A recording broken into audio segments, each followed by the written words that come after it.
Hello, geographers. Welcome to another segment. Today we are going to discuss the structural relationships of streams. In our previous sessions, we explored how streams shape the landscape through erosion and deposition. Today, we're going to examine how the underlying geology influences stream development and creates fascinating drainage patterns. So let's get started.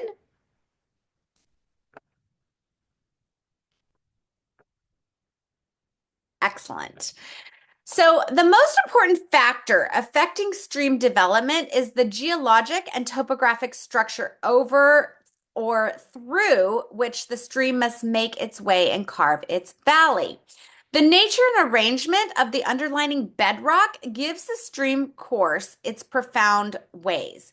Now, what's fascinating is that streams can persist through eons, sometimes outlasting even mountain ranges. The Colorado River, for example, has maintained its course through the Colorado Plateau, and as the land has uplifted over millions of years, resulting in the amazing and magnificent Grand Canyon.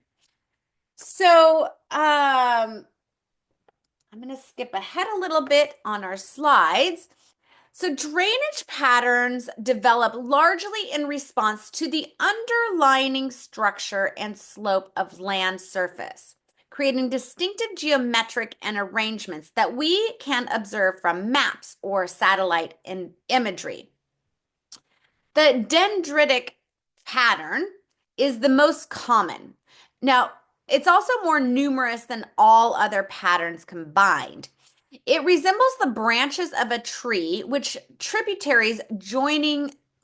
has tributaries joining larger streams.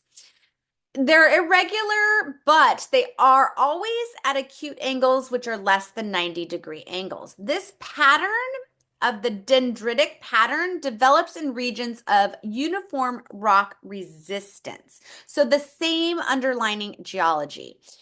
For example, the drainage systems of the Amazon basin has this dendritic pattern. Okay. Another pattern that we see is a trellis pattern.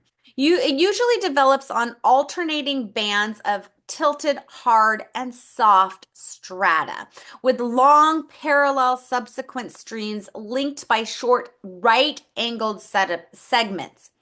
The Appalachian Mountains display classic trellising and this trellis drainage pattern because it has streams following the weaker rock layers between more resistant ridges. We also have a radial pattern, and this occurs when consequent stream flow outward in all directions from a central dome or peak. Think of such as like an isolated volcano. All of the streams flow outward from that peak. Mount Rainier in Washington State shows this pattern beautifully, with glaciers and streams radiating outward from its summit. We also have the centripetal pattern. And this essentially is the opposite of the radial pattern. It is a basin structure in which streams converge towards the center.